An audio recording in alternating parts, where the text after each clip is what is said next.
Retaliating? Yeah. Okay. All right. That's actually, you remember original Ravnica draft? Yeah. They would call the Jund decks used to be Golgari Rakdos. No one ever called them that. People frequently did. Yeah, from your neck of the woods? No, on the internet. No, that's the internet didn't exist That's where back That's where I lived in 2000. That's where I lived in 2006. Yeah, I see where I lived. There was no social media sites. There was AOL Instant Messenger. So you talked to exactly your friends who came up with really bad names for decks. I didn't have friends. I'm going to smooth call that one. All right, well, we got a pile of permanents from Barich. Holy jeez, Batman. Yeah, some Undying Creatures got... Yeah, let's try to catch up here. We have Bird's Paradise, Noble Hierarch, Geralf's Messenger, Strangleroot Geist, and Young Wolf, and Edgar Magalhaes at 12. He's got an Emery and Aether Spellbomb, and Arkham's Astrolabe, and a Mox Opal.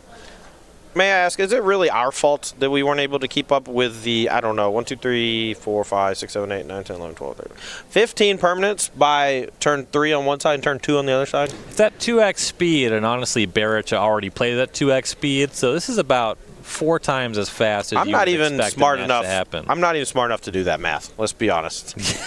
That's just way too many multiples.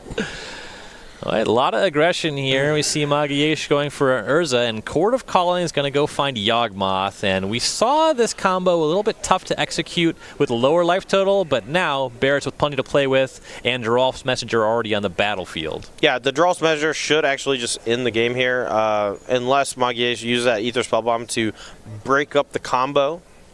But Magalhaes still going to be super low on life. Yawgmoth's still going to be on the battlefield when Barich goes to untap. I have to imagine that Magalhaes is dead.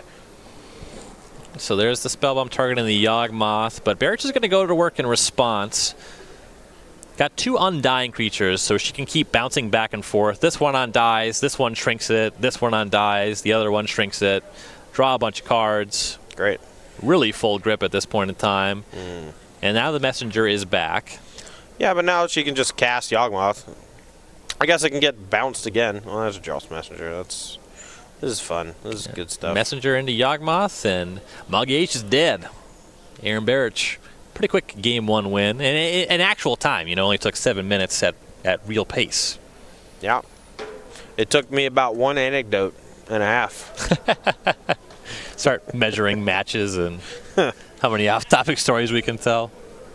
All right, so both players here are going to be taking a look at sideboards here. We're going to try to speed through that, get to the next match, or next game for you to see what happens in game number 2. Magalhaes is going to be on the play. This Sultai version has 4 main deck spot removal spells with Abrupt Decay and Fatal Push. Decay doesn't kill Yawgmoth, and spot removal spells generally pretty bad against those Undying Creatures. So if Barich just has a normal, medium, aggressive game plan like she did that game, there's a good chance that Magalhaes removal spells just don't do enough. Now, if Barich is reliant on the mana creatures or is reliant on the Yawgmoth to do a lot of the heavy lifting, a Revolta Aether Fatal Push will maybe be enough to either slow her down long enough so that Urza comes online, or we'll just have more of what we saw that game where, Yawgmoth just runs away with it. Who knows? I'm really interested in seeing more matches against this Golgari Yawgmoth death. Yes. Because you want to kill the mana creatures, you want to kill Yawgmoth, but then you don't really want to have removal spells against Young Wolf, Yeah. I have no idea what you said. Watch Daniels versus Sasser live, and we're holding them currently. Magalhaes going to fetch Shock down to 17. It's got a Goose. Barich is going to fire off a Once Upon a Time, finds Blood Artist.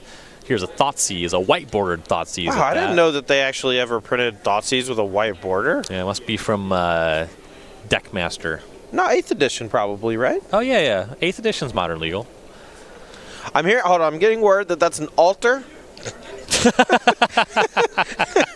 Are you hearing this? All right. Well, this is just permanent. Real fast Urza for Magalhaes. That's a lot of permanent. Just turn to Urza, huh? Here's a Geralf's Messenger for Barich. He also has a Young Wolf.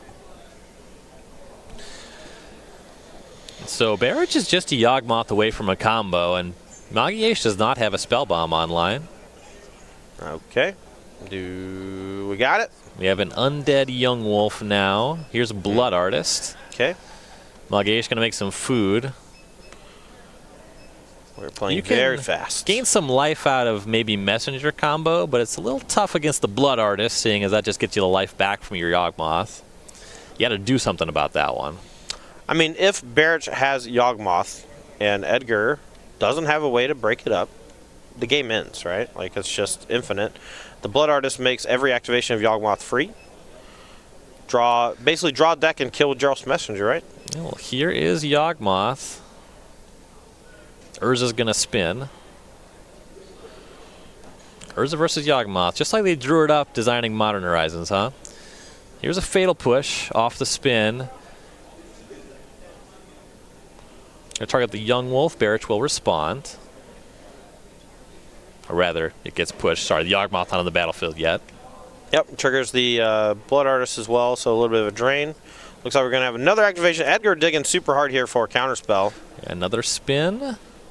And it's an Oko that goes away. And here, looks like we're just going to sacrifice the Gerald's Messenger a bunch, Blood Artist you a bunch, and drain you out. Seems pretty... I guess it's maybe not quite enough because only one undying creature. Right, yeah, that Young Wolf did get pushed away. Yeah, but able to take care of the Emery. So Barich may have to ship it back and give Edgar one more turn to survive. Looks like that's what's going to happen. Okay, so we're going to Edgar, untapping with a bunch of food tokens. Now, Unmoored Ego. It's important to note that Barich could actually just put Magalhaes to 1 by sacrificing Blood Artist, targeting the Gerald's Messenger, removing the counter. It's like the extra Yawgmoths being egoed. Yeah, and there's a Veil of Summer from Barich too, so that means that the Yawgmoth on the battlefield can get protected as well, which is nice. Well, at least Magalhaes knows about it. Can try to plan that. Yeah, Unmoored Ego is a reasonable card here. And with Barich having 2 copies in hand getting stripped, 2 fresh cards off the top, they could end the game next turn. You know, just a few creatures, Yawgmoth Blood Artist is enough to close here. Here's a spin of Urza. Just going to grab Fatal Push.